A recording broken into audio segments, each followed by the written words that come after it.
So this workshop today is covering off the new definition of casual employment. We'll go through some of the key changes in relation to employing casuals. We also have a casual employment handbook that we can circulate to you at the end of this session. That provides some more detailed information on the things that we will be discussing today. As I said, we are recording this session, so feel free to use the chat, ask a question whenever you have one, or we'll have time for question and answer at the end of this session. So these workshops are brought to us with support from the Australian Government through the Productivity Education and Training Fund, which is fantastic. It allows us to get this information out to everybody that needs it. One's the chemical reaction, the other one's the catalyst. That. All right, so we'll be looking at the new definition of casual. If you've been to some workshops on this before, that's not really overly helpful in terms of obligations. So we'll be walking through some of the practical implications of the changes to the definition of casual employment. We'll also be looking at factors that indicate a casual employee relationship, some best practice onboarding, as well as taking you through the employee choice process. And we will have to do a quick disclaimer that this information is general in nature. If you have any specific circumstances, we recommend seeking professional advice in relation to those.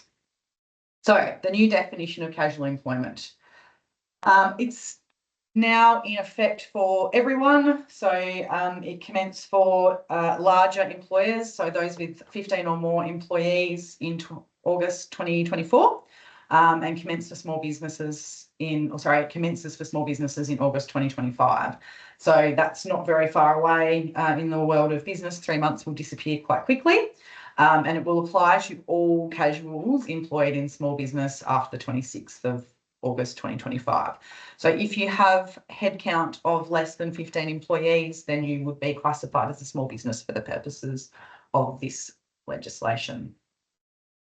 So this legislation has come through as part of the Closing the Loopholes bill, and it's really tightening up the definition of casual. So the employment relationship is advanced by the absence of a firm advance commitment to continuing indefinite work. So in plain English, it means that we're not promising that there will be ongoing consistent work available for casual employees, and that the employee is entitled under the Fair Work Act Modern Award or an enterprise agreement to be paid a casual loading or a specific rate of pay for casuals. That casual loading is the 25% in most cases, which is to compensate the casual employee for any leave entitlements. So the firm advance commitment to continuing an indefinite work, I'm going to expand on these. We've got a bit of a checklist for each of these 3 areas. So we look at the employment contract or the employment arrangement, as well as the obligation to offer and perform work, as well as rostering and work arrangements. And so as we go through these, the challenge with this is that no single factor really is a determinative factor. It's kind of a combination on the whole. So when we look at factors that indicate that there is a casual employment relationship and we're looking at contract entitlements, this might be a letter of offer also, not necessarily a formal employment contract. If you don't have any kind of written agreement in place between you and your casual employees, I would strongly advise you to look at implementing that so it is very clear that the casual employee is a casual and that there isn't a commitment to ongoing work or an indefinite employment relationship. As well as having a contract or a letter of offer that specifies the fact that the relationship is casual, the employee is also entitled to and will be paid casual loading. And that in that contract or letter of offer, there is no guarantee of future or continuing work under the terms of the contract. And we will look at a couple of different scenarios which demonstrate this in practice. The second area that we're looking at when we're looking at whether or not somebody is a casual or not is that obligation to offer and to perform work. So one of the key features of casual employment is that the casual employee can choose to accept or reject work. And this needs to be not only in the contract, but also in practice. So if you're offering somebody a casual job and you're telling them that they have to come to work every Thursday and every Saturday, then that is not a casual employment relationship. And so part of it is also the ability for you as the employer to be able to offer or not offer work to that casual employee. So that is, again, both in the contract and in practice. The third area is really around rostering and work arrangements. This was the part that we could in the past rely on, that if we didn't roster casuals in a regular and systematic way, then we would be fine that they are actually in fact casual.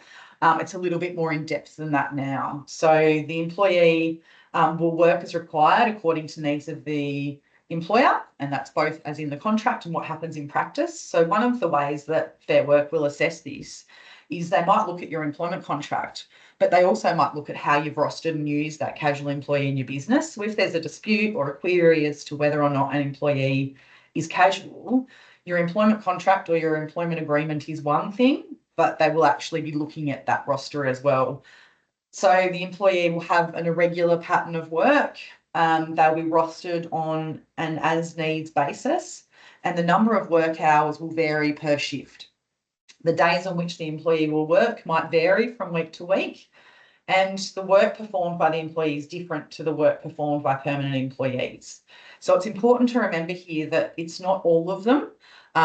And so, in many businesses, casual employees perform the same work as permanent employees, but often they're used to fill gaps or to manage peaks and troughs in demand. Or they might be called in when somebody's sick because we can't run with less staff. So that for many businesses will not be a relevant factor because you have casuals and permanent staff working the same kind of jobs. However, if you're looking at, the fact that they get rostered on at the last minute, they work different hours, they work different days, their shifts vary, from shift to shift, then you're starting to look at more of a casual kind of arrangement.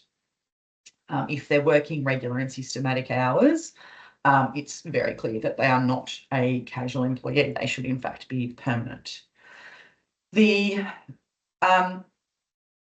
The issue with this is really that the way that this is worded is that if you're employing somebody after the 26th of August, and you know that you're going to use them in a regular and systematic way, the employee doesn't actually have a choice as to whether they want to be casual or permanent. I don't think that that's a great thing. I think we should be letting people decide how they want to work. The other thing is that your casuals that are currently casual, they need to elect to become permanent under this change. So there is a bit of a working out period for casual conversion, which we'll talk about in a minute. But if you've got casual employees currently employed with you and they are happy to stay casual, then nothing needs to change. So we'll talk a little bit about employee choice in a minute. But what this legislation effectively does is it puts the onus on the employee to approach you as the employer to request to convert to permanent employment. So I can't reiterate that enough. The casuals that you currently have, if they are happy to be casual, they can stay casual, provided you're issuing the employee choice form or the casual employee information statement at the times that's required by the legislation. So on commencement, for large employees or employers with 15 or more staff, that's after 6 months, and then again after 12 months. For small business, it's on commencement and after 12 months, and that's all you need to do. But we'll cover that off again in a minute. So they're all of the factors. They're in the Casual Employment Handbook, which we will share with you, a link to download that with you after the session. But that's got a very clear, casual, permanent, and looking at those two things to help you decide whether or not you are employing somebody as a permanent employee or as a casual. So this is an example of where a casual relationship exists. So this Sam's retired from his full-time job. He's on a pension. He's offered a casual job at Parliament House on the basis that the employer expects to be able to offer him some shifts on sitting days.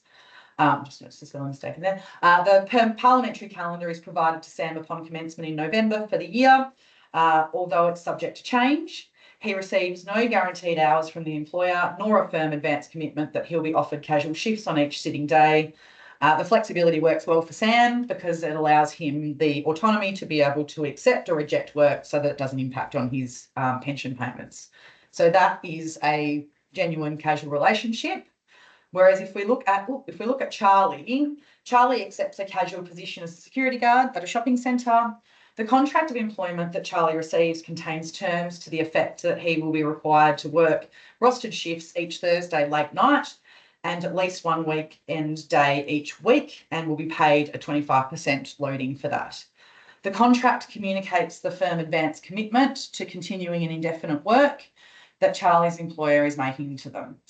Due to the stated requirement for Charlie to work those rostered shifts on the Thursday nights and over the weekend, as opposed to stating an expectation for them to be available to work at peak trading times, it doesn't appear that Charlie has the ability to elect to accept or reject work. So because of that regular and systematic and the expectation that they will be available, that employment arrangement does not meet the requirement for a casual employment relationship and should in fact be a permanent relationship, or the wording of the contract needs to change to provide that requirement or the expectation that Charlie can accept or refuse work. So when we are recruiting, best practice onboarding for casuals. So before the employee's first day, we need to ensure that we've clearly advised the employee that they're engaged on a casual basis.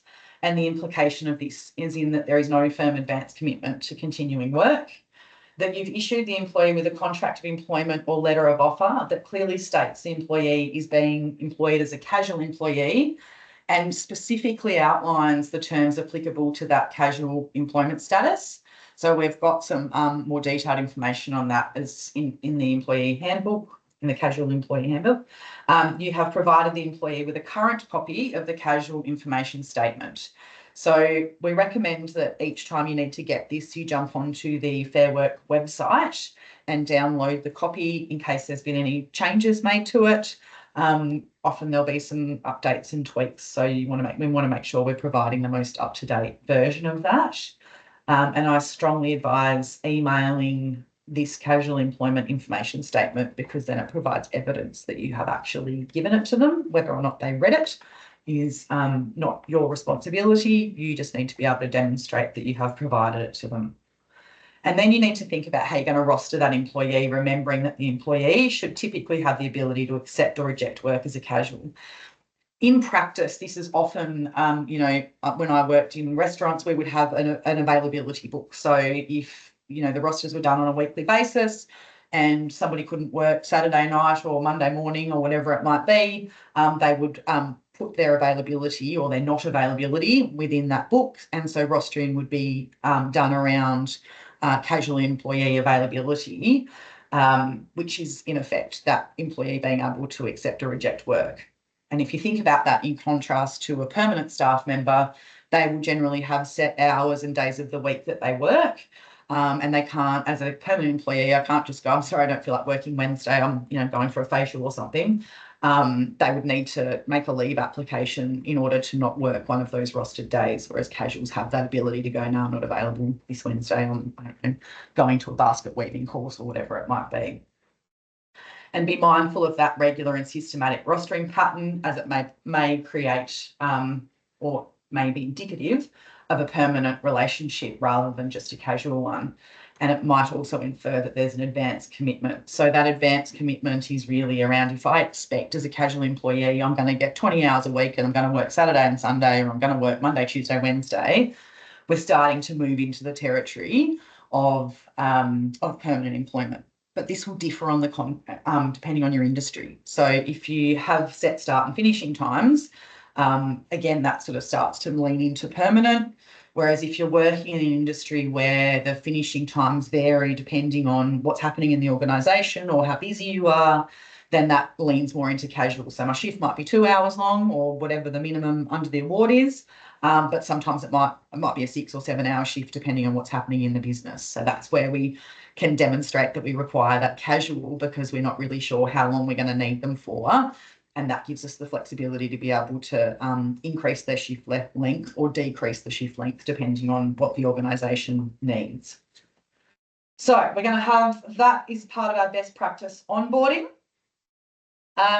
During employment, so this casual employee information statement, whatever you use in terms of reminders, I would have this in my Outlook calendar. That's what I use to remind myself of things.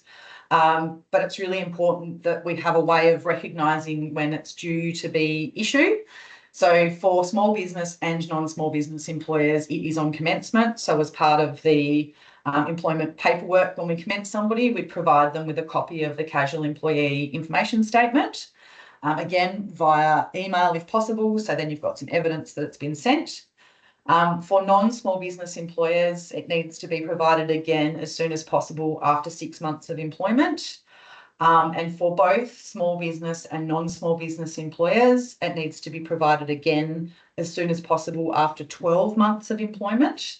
And then for non-small business employers, it needs to be provided every 12 months after that. So that information statement is really the offer for an employee to decide that they're not casual and make a request to the employer to convert to permanent. So if somebody doesn't action that, then you have no obligation to offer them permanent work unless you want to. It's up to them to request to become permanent for whatever reason, and we'll talk about that in a second. So the tips in terms of this statement, each time you go to provide the statement, make sure that you're getting it from the Fair Work Ombudsman's website.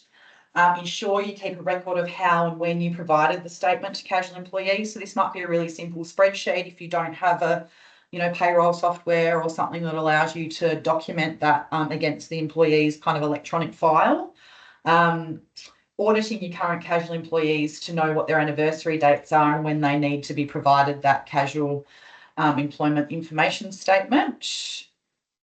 Thank you to whoever let that person in, that's very helpful. As the obligation can be quite onerous if you've got a lot of casual employees, you need to think about how you might track that so that it pops up and says, Stacey's due for her casual employment information statement. So you might include it with pay slips or rosters or those sorts of things, as long as you're providing it is the main thing. So your casuals don't magically morph into permanent employees. As I said, they need to make a request.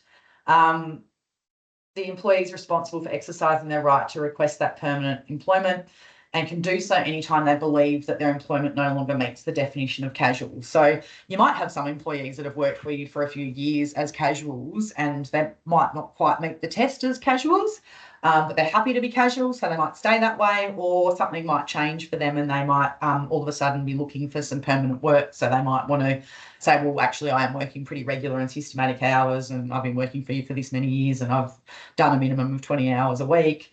I'd like to convert to permanent. And often that's because somebody wants to get a home loan or a car loan, or, maybe some of their personal circumstances have changed and they're looking to be able to accrue leave entitlements and those sorts of things. So the commencement information, so this is kind of the changeover from casual conversion. So the old requirement for you to offer permanent employment to your casuals that are no longer casuals. So one of the new eligibility criteria to access this new employee choice regime is that casual employees have been with you for either 6 months if you're a non-small business employer, or 12 months for the small business employer.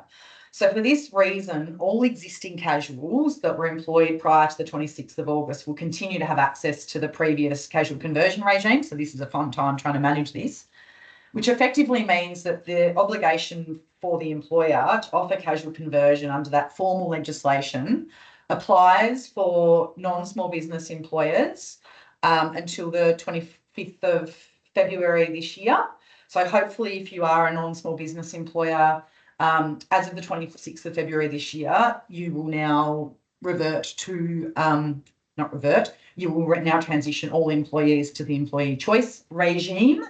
And if you are a non-small business employer, that'll be the 26th of August 2025. For any casuals that you employed before the 26th of August 2024. So, okay, I'm going to send all of this to you so that you don't have to remember it. And it is also in the casual employment guide. So anybody you employed after the 26th of August last year is under this new employee choice regime. So an overview of this, so under the new arrangements, you no longer have an obligation to proactively offer conversion to your regular casual employees. Once the casual is correctly employed as a casual, they stay as a casual until the employee is offered permanent employment by you and they accept it, or the employee converts to permanent employment under an applicable award or enterprise agreement, or they elect to convert to permanent under what is called the employee choice process. And if none of the above occurs, the employee stays a casual. So the employee choice process is also a little bit of a bureaucratic process. So you have, once somebody requests to exercise their employee choice, you have 21 days in which you need to respond. But you need to have a meeting with the employee once you receive that request to understand what their expectations are in terms of if they want to go permanent, what does that look like? Is it part-time? Is it full-time? How many hours? How many days? So you've got a bit of an idea of what they're asking for. And then you've got, once you've had that meeting, you'll need to respond to them within 21 days. So the handbook that we're going to send you has a template letter for either accepting or refusing a request to convert to permanent employment. And we've done that to try and make it as easy as possible. There's a nice little checklist in here. If the employee provides notification to request to convert to permanent, which will be a really useful checklist for you to be able to decide whether or not you're going to say yes or no.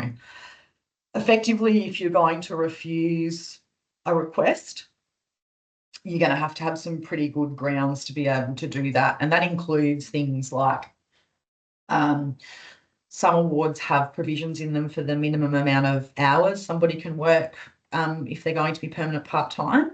I know the Hospitality Award has a 10-hour minimum. So if somebody's only working 5 hours a week for you and they want to go permanent, it doesn't actually meet the requirements of the award. And it's not a reasonable expectation for you to double the amount of hours so that you can meet the requirements of the modern award.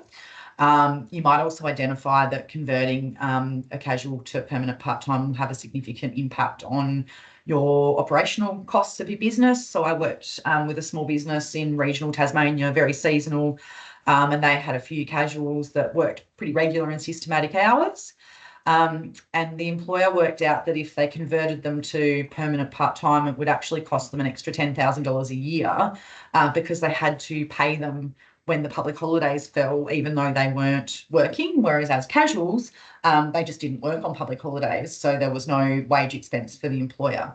And as it was a small business and they could quantify the financial impact of converting the casuals to permanent, they were able to demonstrate that there was a business case for them to refuse that conversion. So if you were planning on refusing a request for somebody to transition to permanent, I'd strongly advise getting some advice around the sort of evidence that you would need to provide, because if the employee doesn't agree with your decision, they can take it to Fair Work to get Fair Work to determine whether or not they are in fact a casual or a permanent employee. So as I said, we'll give you a nice little checklist to work through that. So the checklist includes, is the employee actually eligible to make that request? Do they have grounds to say that they are in fact, they don't meet the definition of casual anymore? And then what is the impact on your business if you were to convert that person from casual to permanent? Okay, so As I said, you've got 21 days. You need to meet with the employee to discuss expectations, make sure they're eligible, and consider whether you're going to accept or refuse. So this government is quite committed to ensuring job security, and if you think about the intention of this legislation, it's really about stopping businesses just having a whole bunch of casual employees because of the perception that they're easier to get rid of, terminate, end the employment. And so for businesses that are found to have deliberately breached this requirement, there are some significant penalties, up to $93,900 for an individual and $469,500 for companies per offence. And employers who misclassify employees may be liable for back pay from the start of the employee's employment for unpaid permanent employee entitlements.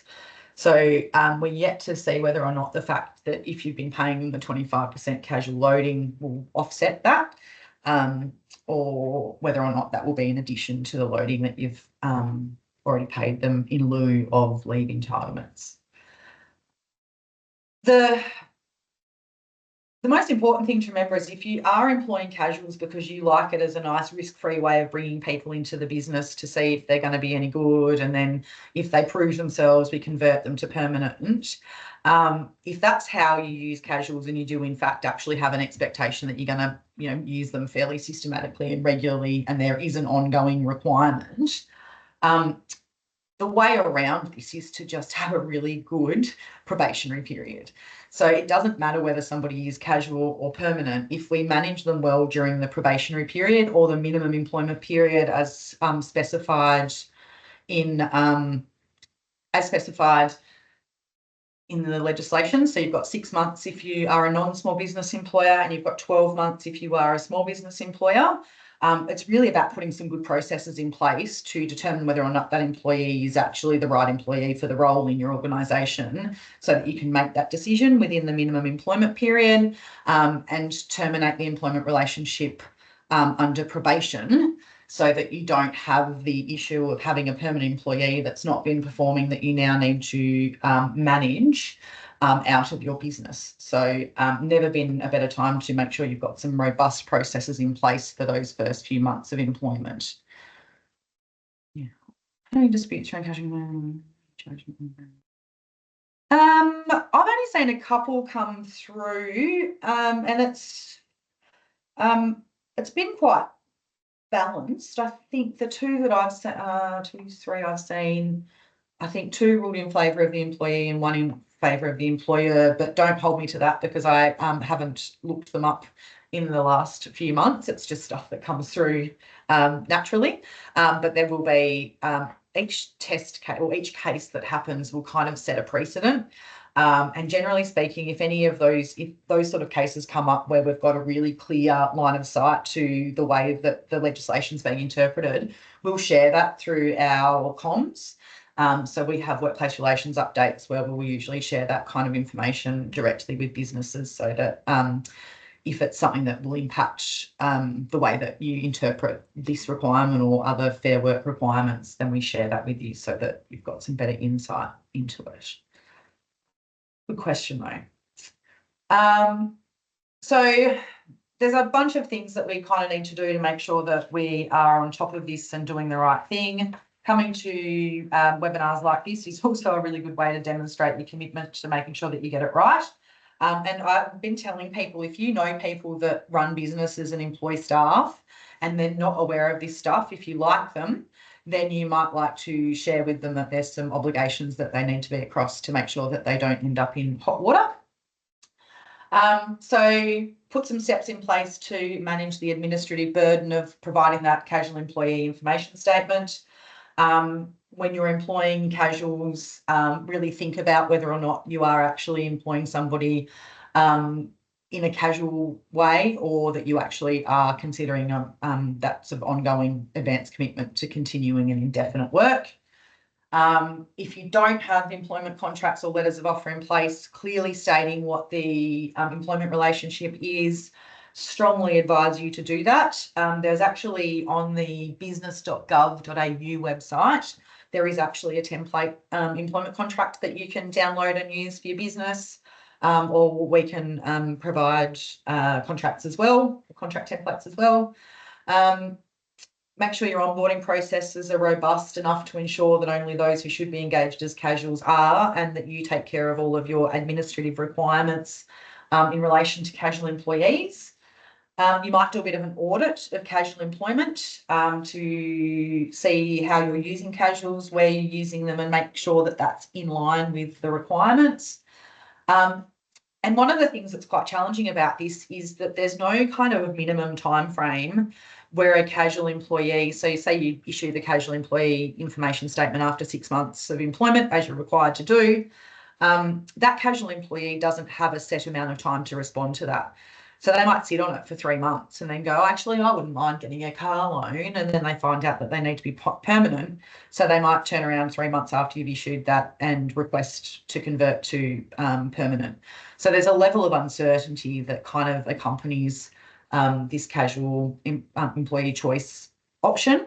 The other thing you can do is if you do that casual employment audit, you might actually earmark, and some employers we've worked with have done this, they're casual employees that could be permanent employees, and approach them and offered them permanent employment proactively so they can manage it. If I've got 15 people that could all be permanent but they're currently casual and I don't want to worry about whether or not they're going to ask, then you could proactively reach out to them and say, hey, you're working regular and systematic hours, we want to keep you in the business, are you interested in going permanent?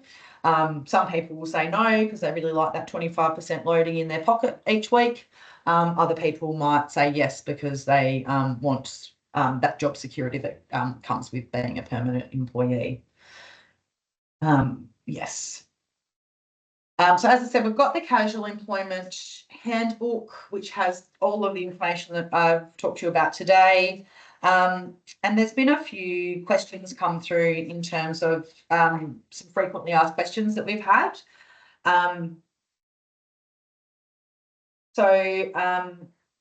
There's one around what if an employer is classified as a small business when a casual employee commences employment, but later, so for example, 6 months after them being employed, the business has grown and is no longer classified as a small business. So then which requirements do you adhere to? So the requirement to provide that casual statement applies at the time that the obligation arises. So in this case, if they've worked for you for 6 months, you're a small business when they started, but you've become a not small business, then you'll need to provide that information statement to the employee at 6 months, 12 months, and every 12 months after. So it really depends if you are a business that kind of fluctuates between being a small business under legislation and not a small business under legislation. You might even just decide that you're just going to go with the non-small business employer requirements, and then you don't have to worry about, oh, this 6 months we're a small business, so we've only got to do it there. It would just be easier to provide it at 6 months and every 12 months, and then you know that you've met, if not exceeded, your obligations to provide that form.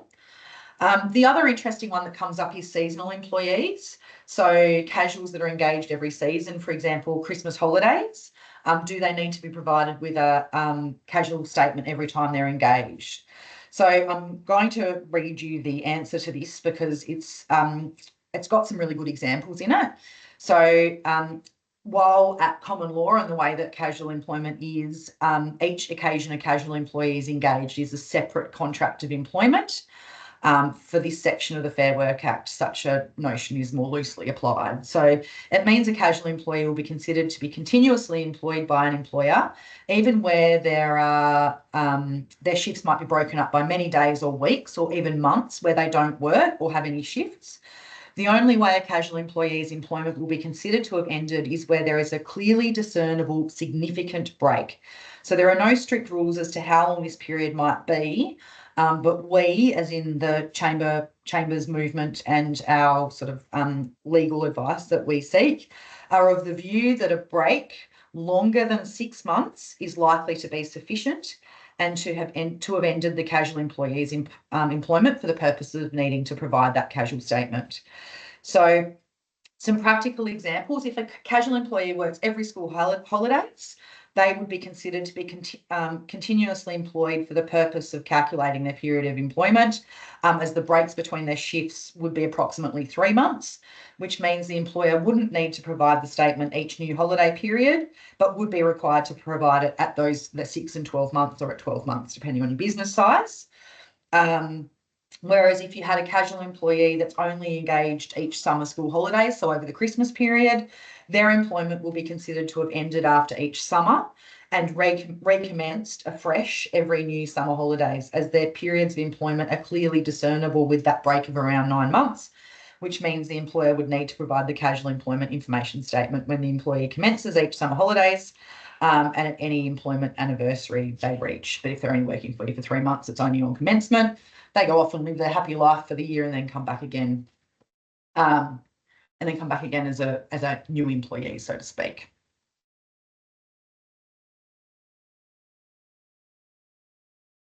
Please expand on the comment that the casual loading may not be used to offset paid. If the employer can demonstrate that the casual was better off financially as a casual via the loading. Oh, look, that's a great question. You would logically think yes, because it's all about the better off overall test. However, we haven't actually seen this in practice as yet, predominantly because it's relatively new and there's a bit of a backlog of these sorts of things going before the Commission. So that would certainly be an argument that you would make if you were found to have misclassified somebody and employed them as casual, but you were paying them the loading. They are, in fact, no worse off. The only argument you might make is if, say, they'd been a casual from August last year and you were paying them the loading, they've spent that 25% loading in all likelihood. But if they were employed as a permanent employee like they should have been, they would have had a certain amount of annual leave and personal leave accrued. So that's the only area that it could be interpreted differently, where they say, well, that's all well and good, you paid them the loading, but actually they should have, 3 weeks of annual leave and 7 personal leave days accrued, which they don't because you paid them the loading. So again, it's quite hard. There's a lot of grey areas here, and without having a decision to kind of say this was how they made the decision, this is why, we're all just kind of, best guess and best intention, and knowing that where Fair Work can see that there's been an intention to do the right thing, they're generally not quite as harsh in their penalties as they would be on an organisation that hadn't done anything. So I'd love to give you a yes or no answer on that, but unfortunately I cannot. All right, so that's kind of the key elements of that casual versus permanent. If you are an employer with less than 19 FTE, just a different definition of a small business, we have state government funding and we can help you kind of navigate some of this stuff. If you're a member, you can access the Workplace Relations Helpline, or if you're not a member, you can also access the helpline. You'll just get charged for it. But if you do need any advice, just reach out to us, because we're happy to help you where we can, or point you in the direction of someone that can. You can call Fair Work as well. You may or may not get a straight answer from them. It really just depends on the question and who you get. So it's a fun time for all. So if you would like to provide any feedback, you can do so on that QR code. I'm just going to stop recording so that if anybody has any actual questions you would like to ask.